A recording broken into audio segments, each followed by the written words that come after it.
Buenas tardes, ingeniero. A continuación voy a realizar la exposición del informe de ingeniería final correspondiente al segundo bimestre de la materia de construcción de carreteras 1, en donde abordaremos temas del diseño geométrico y análisis de consistencia del diseño. Soy el grupo 9 y mi persona Julio Tenecela. Introducción. El diseño geométrico de la vía se desarrolló a partir de un proceso técnico y sistemático orientado a garantizar condiciones adecuadas de seguridad, funcionalidad y eficiencia en la circulación vehicular. Para ello se realizó el análisis de la información base del trazado existente, considerando criterios normativos vigentes y parámetros geométricos fundamentales. A partir de estos insumos se definieron los alineamientos horizontal, así como los elementos que conforman la sección vial, permitiendo obtener una propuesta de diseño coherente con las características del terreno y las necesidades de operación de la vía. Línea de ceros. La alternativa 3 fue seleccionada para el desarrollo del diseño, debido a que presentó el mejor desempeño tras el análisis de alternativas realizado en el capítulo anterior. Esta alternativa cuenta con una longitud total de 3.142.85 metros y presenta una pendiente longitudinal constante del 7%. Diseño geométrico del alineamiento. Lo primero que se hizo fue definir nuestro alineamiento, el cual se trató de dibujar lo más pegado a la línea de ceros, esto con el fin de mantener la pendiente constante que tenía la línea de ceros. Lo siguiente que se hizo fue el diseño de las curvas simples. Primero se definió cuál sería el radio mínimo en base a la normativa MOB 2003, lo que nos dio un radio mínimo de 42 metros. En los tramos del alineamiento donde no fue posible incrementar este valor, se mantuvo dicho radio mínimo, mientras que en aquellos sectores donde las condiciones lo permitieron, el radio de la curva se incrementó entre 1.0 y 1.5 veces respecto al radio mínimo, logrando así mejores condiciones de circulación y seguridad en los tramos con mayor radio de curvatura.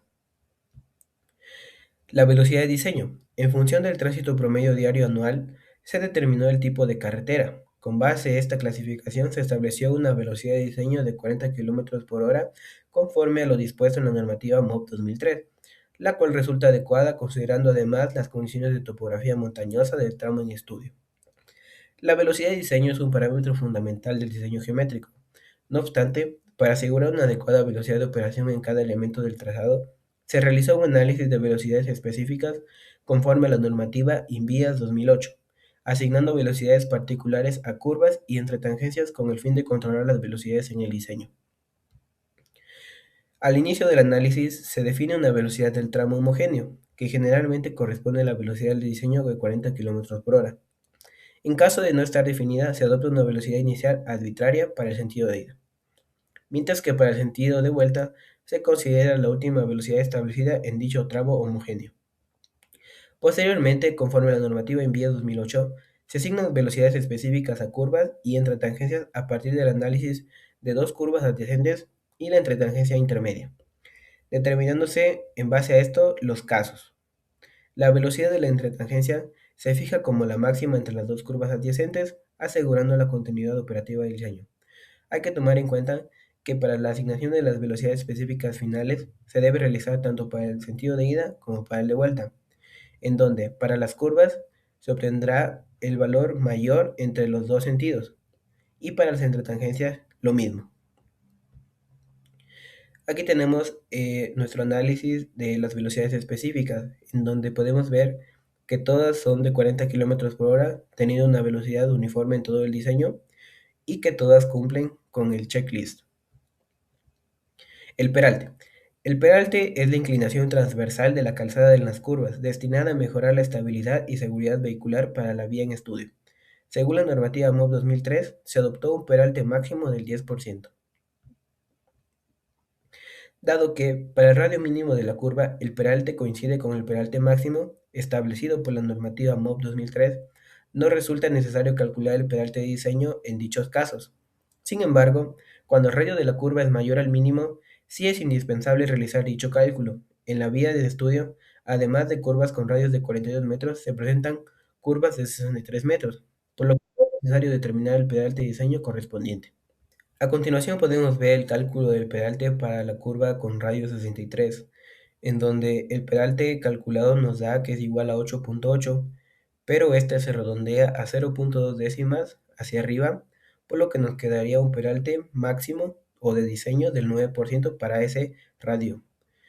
Igualmente tenemos aquí estas dos imágenes en donde podemos observar cómo el peralte calculado coincide con el peralte eh, que se calcula automáticamente con el Super Elevation del Civil 13.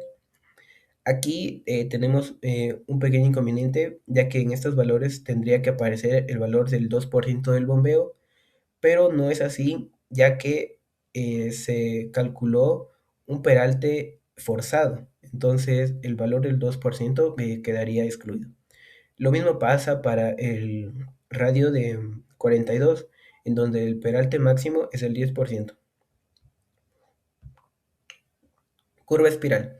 La curva de transición permite un cambio progresivo entre tramos rectos y curvas circulares, mejorando la seguridad y el confort del usuario en la vía.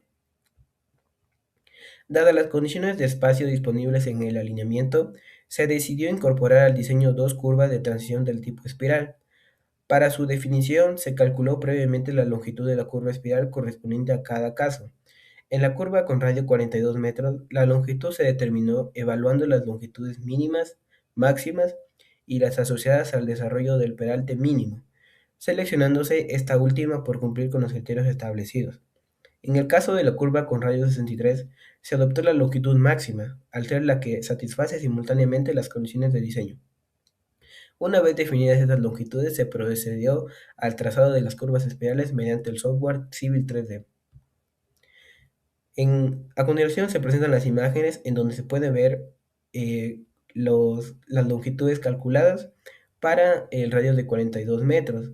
Se puede observar que en este caso la longitud mínima es de 27, la longitud máxima es de 31 y la longitud elegida es de 22 y la longitud de desarrollo del peralte es de 42.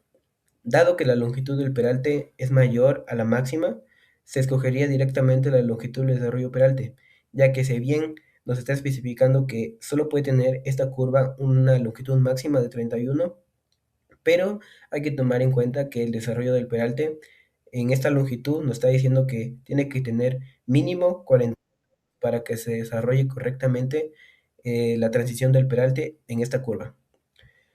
Para la curva de 63 tenemos que la longitud mínima es de 18, la máxima de 38 y la del desarrollo del peralte de 37 y la elegida es de 22. Aquí en este caso la máxima cumple con todas las decisiones de las anteriores, ya que es mayor a la mínima y mayor a la del desarrollo del peralte, por lo tanto se elige directamente esta.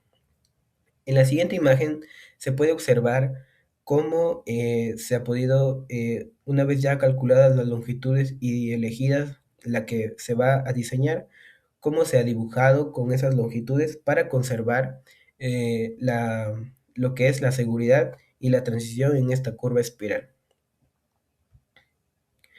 Ahora hablaremos de la entretangencia mínima y máxima, en donde nos dice que el cálculo de la entretangencia mínima y máxima se realizó después del análisis de velocidades específicas. Es decir, una vez ya desarrollado o dibujado todas las curvas, se debe realizar nuevamente el análisis de velocidades específicas, las cuales definen las velocidades de referencia según la relación entre curvas adyacentes. Aunque la normativa distingue casos según el sentido de giro de las curvas, en el diseño analizado se obtuvo una velocidad uniforme de 40 km por hora en todo el trazado, por lo que no fue necesario diferenciar entre casos.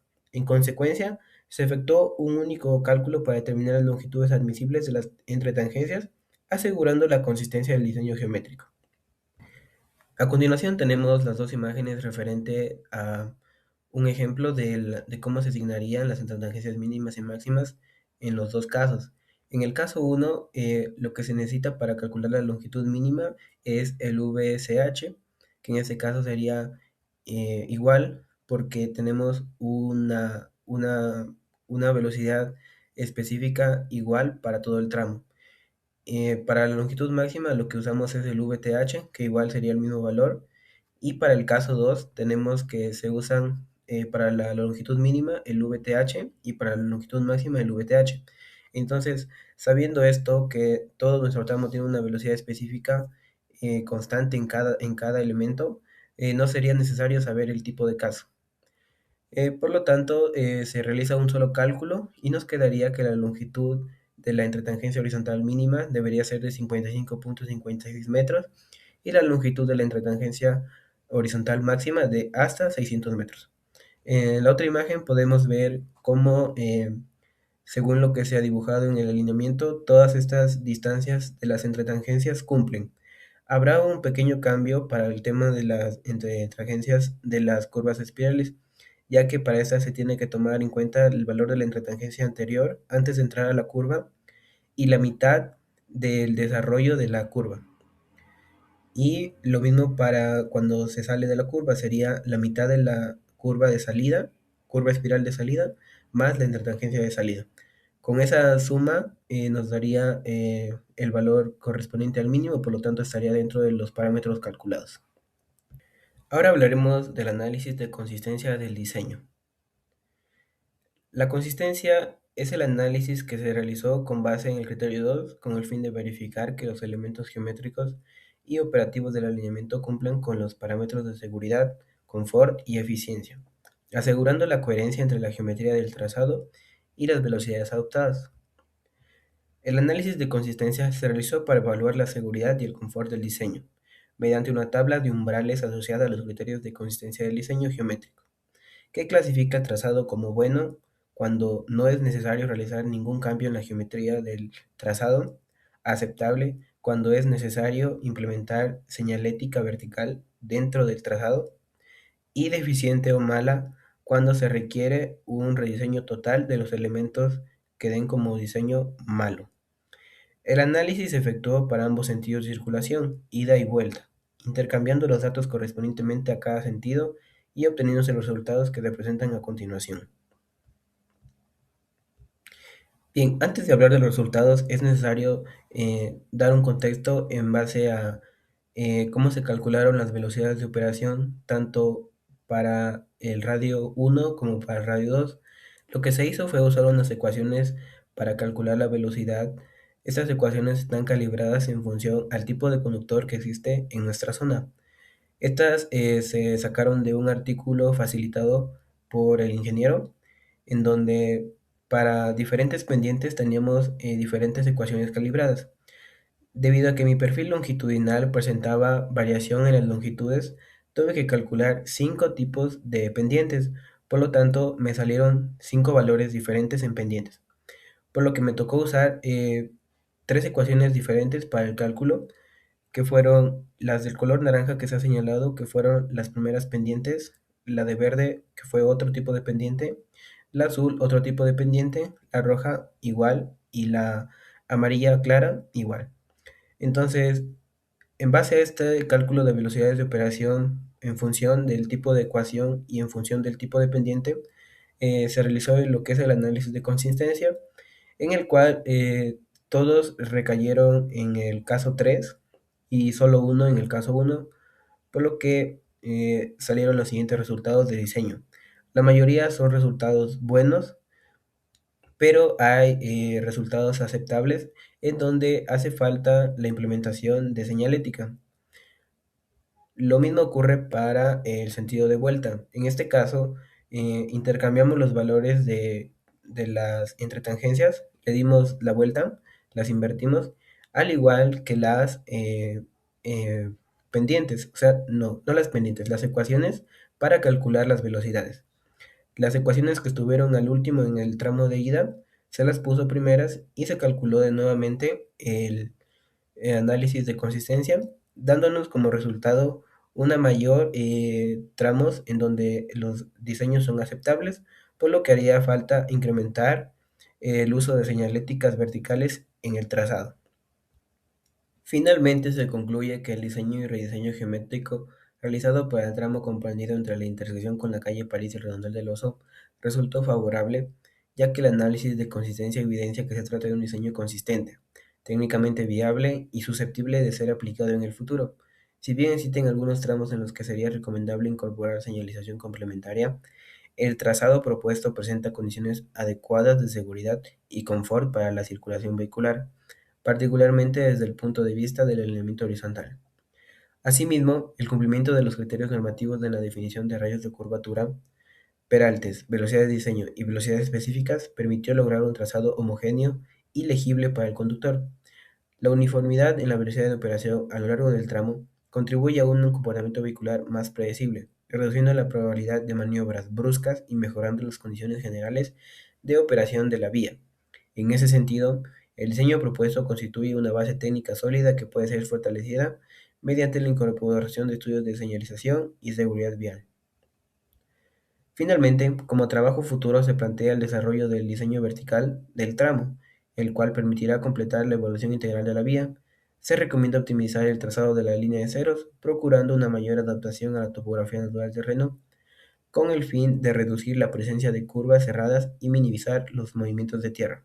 De igual manera, se sugiere, en la medida de lo posible, incrementar las longitudes de las entretangencias, a fin de disponer de mayor espacio para el diseño de curvas espirales que permiten transiciones más seguras y confortables.